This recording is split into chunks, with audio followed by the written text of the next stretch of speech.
now are experiencing, immersion with the people.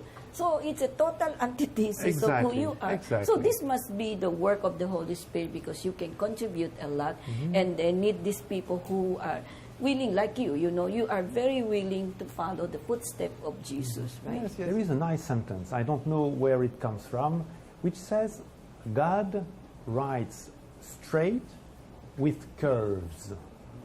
And I think my life has been known like that. I wanted something, and then I discovered that through the things I wanted, God sent me elsewhere, to a place I would have never imagined. For example, as we will speak about a bit later, I'm now in Turkey, but if you had told me when I was 20-something that I would spend the whole of my life in Turkey, I would never have believed you. Yeah. Huh? So this is something I have experimented, and something which really fills me with joy. That I can never predict my future, but God will always lead me wherever He needs me, in a way. And fortunately, because I realize that what I want I don't know myself what I want deeply. Okay. He knows better than myself what I want. What is the best for you? What is the best for me? What is my deep desire? He helps me to discover.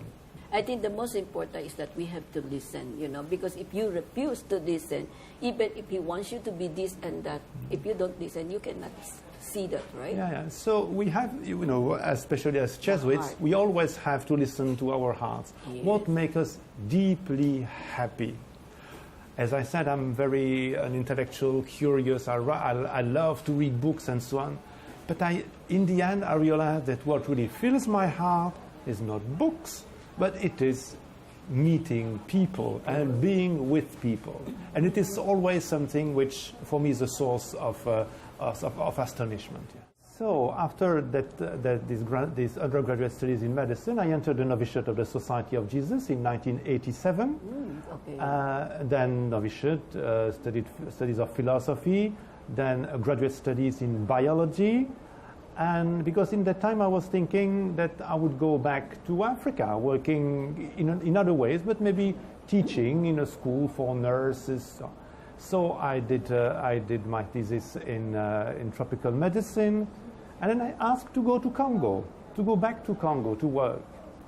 But again, the Holy Spirit worked in another way, and in that time there were some difficulties in politics in Congo. It was the end of President Mobutu, and it would have been a bit dangerous for me to go there. Okay. So my superior said, Jean-Marc, you want to go to Africa? I send you to Egypt. Imagine. So another big turn in my life. Yes. Okay, it is true that Egypt is in Africa, but it is not sub-Saharan Africa. It's another kind of Africa. And there I met something which had become very important in my life. I met Muslims for the first time in my life. I met Islam. Well, for the first time in my life, it's not really true, because in Belgium there are Muslims. There is a Muslim minority, mainly Muslim migrants who arrived in the country in the 1960s, asked by the Belgian government to work in mines, to work in heavy industries. But in that time, and it still continues now, the Muslim minority in my country has not always very well considered, a bit despised. So I really did not meet Muslim people in my country. It's only when I arrived really in Egypt that I met Muslims. Another discovery. Another discovery. Yes. And it was a very important discovery for me, because when I arrived in Egypt, I had a kind of faith crisis. I had the impression that the God in whom I had believed was not the real God. It was a kind of, as we say in psychology, parental projection. It was a way of, I had dreamed of a super father, super mother, someone who was caring for me, someone who was loving me, but not the real God, the transcendent God, who would call me, not the true God. I had the impression that the God in whom I was believing in the past was not the real God. Okay. And being in a Muslim, being among Muslims, living in a Muslim place, I heard 5 times a day, I heard the profession of faith, the Muslim profession of faith, which says, Allahu Akbar, Ashhadu an la ilaha illallah, which means God is greater. There is no God but God.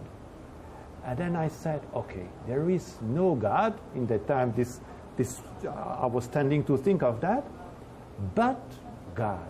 So who is God? And hearing that 5 times a day, I have to say that Islam helped me,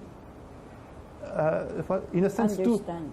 and helped me to sustain my faith. In a sense, if I'm nowadays a Jesuit priest, in a sense, it is because I have met Muslims, because I have lived in a Muslim country, because I have met Islam. Muslim tradition really helped me sustaining my faith. Mm-hmm. So That's very strange. You yes, know? and during these 2 years, I have struggled with that question. But who is God? Who is God?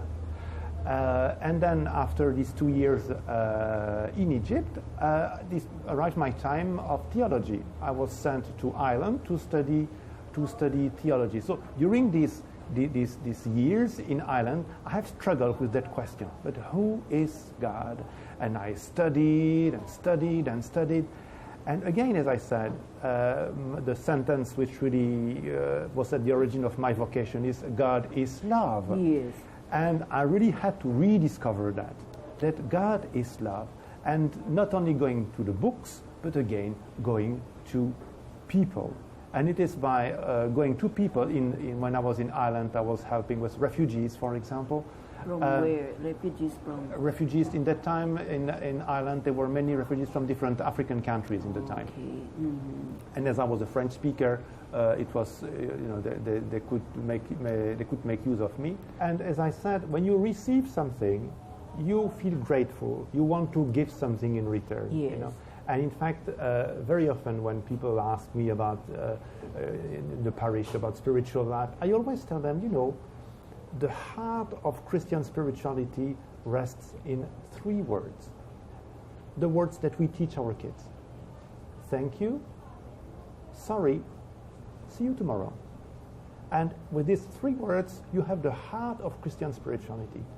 Thank you. I have received so much that I want to give something in return. Okay. Sorry, because I don't always give much in return. So sorry, Lord. And see you tomorrow, because if I have lived a poor day today, tomorrow is another day, and I can give better, the day after.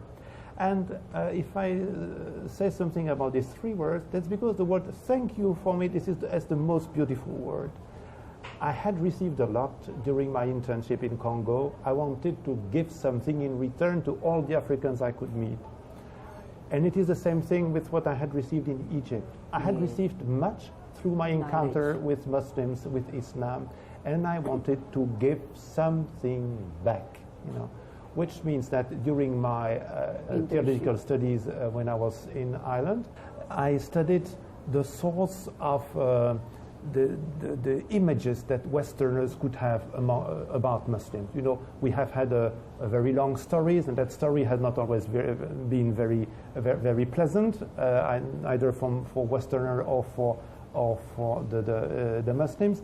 And this has been the source of many images, many misunderstandings. Yes. So I took that time as well when I was in theology to study the origin of these bad images in order to help the people working in Europe to understand better who the Muslims are. Mm-hmm. And after my theology, my superior asked me where I wanted to serve, and I suggested two places, and you can guess where these places are. The first is Africa in a general way, working at the service of refugees, and the second place was working in interreligious dialogue with Muslims. Again, as a way of giving thank you for what I had received, whether it was in Congo, whether it was in Egypt. And my superior of the time told me, Jean-Marc, we have already someone to work with the refugees, but we have no one for interreligious dialogue. So please, we would encourage you to work in this field. So that will be very interesting, but we will come back again to discuss about that interreligious work that you've been doing. Magbabalik po ang programa ng Power to Unite with Elvira.